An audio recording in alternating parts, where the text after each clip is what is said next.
Paz seja convosco. Eu tenho uma palavra de Deus para você. Mas antes eu gostaria de me dirigir aos nossos irmãos em Cristo, ali da Igreja do Evangelho Quadrangular, dos bairros Santa Regina, dizer que nessa noite nós estaríamos juntos, irmanados ali no templo, fazendo nossa comemoração do nosso culto de Santa Ceia. Seria um momento ímpar, porque o culto de Santa Ceia é um momento memorável para a nossa caminhada cristã.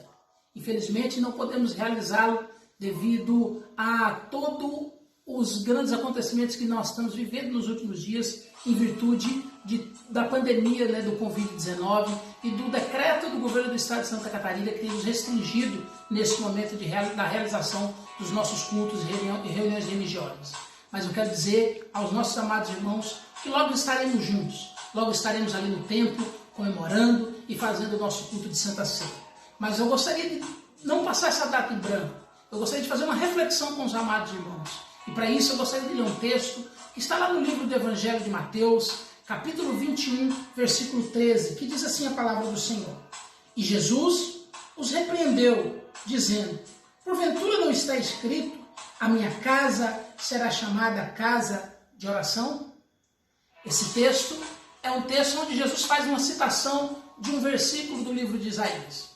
Mas essa citação ela é feita num momento bem peculiar, e ela faz lembrança do momento em que nós estamos vivenciando nessa última semana. Esse domingo, o domingo que antecede a Páscoa, esse domingo que é chamado pela tradição cristã ocidental, o domingo de Ramos, é o domingo que antecede a Páscoa do Senhor, e é o domingo onde Jesus proferiu esse texto. A Bíblia vai falar que esse domingo, esse chamado domingo de Ramos, é o domingo onde Jesus entra de forma triunfal em Jerusalém, montado sobre um jumento, onde as pessoas vão declarando Hosana, Hosana nas alturas, e Jesus vem entrando naquela cidade. E assim que ele entra em Jerusalém, Jesus decide ir até o templo. E quando Jesus entra no templo, ele encontra algo que não agrada. Quando Jesus ele entra no templo, quando ele adentra as portas do templo de Jerusalém, ele encontra um templo, irmãos, onde as pessoas estão voltadas para as atividades mercantis. Ele encontra um templo onde, em vez de adoração, está havendo, irmãos, pessoas ligadas ao comércio. Em vez de ele encontrar as pessoas dedicadas em adorar ao nome do Senhor, ele encontra as pessoas com um propósito totalmente diferente daquilo que a qual o templo foi criado. E aí Jesus levanta a pergunta no texto que nós lemos. Porventura, gente, essa aqui não é casa de oração? Por acaso esse templo, esse lugar não foi levantado para que as pessoas pudessem clamar? E eu fico pensando, irmãos, esse texto ele vem muito a calhar para a realidade que nós temos vivido. Nunca, irmãos, antes nós vimos tão presentes de nós aquilo que a palavra declara acerca da vida de Jesus, tão próxima, tão nítida.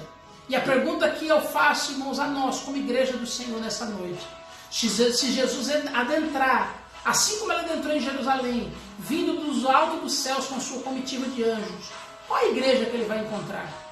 Será que ele entrar na nossa igreja hoje, irmãos? Não estou falando de tempo, mas eu estou falando de nós como igreja. Não estou falando de instituição, mas eu estou falando de nós como igreja ligadas ao Evangelho. O que Jesus vai encontrar? Será que Jesus vai encontrar uma igreja sarada?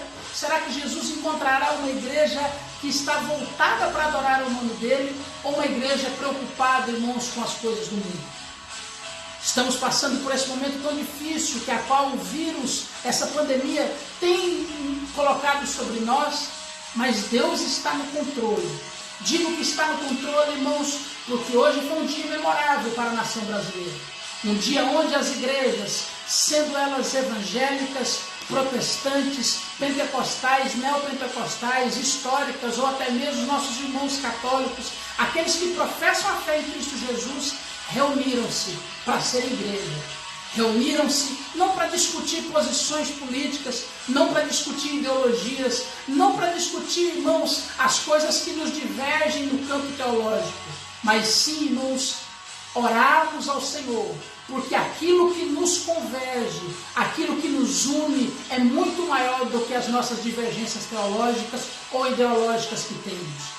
Hoje foi um dia memorável para a nação brasileira, porque a igreja do Senhor se levantou, cumprindo aquilo que está escrito no livro de 2 Crônicas, capítulo 7, versículo 14.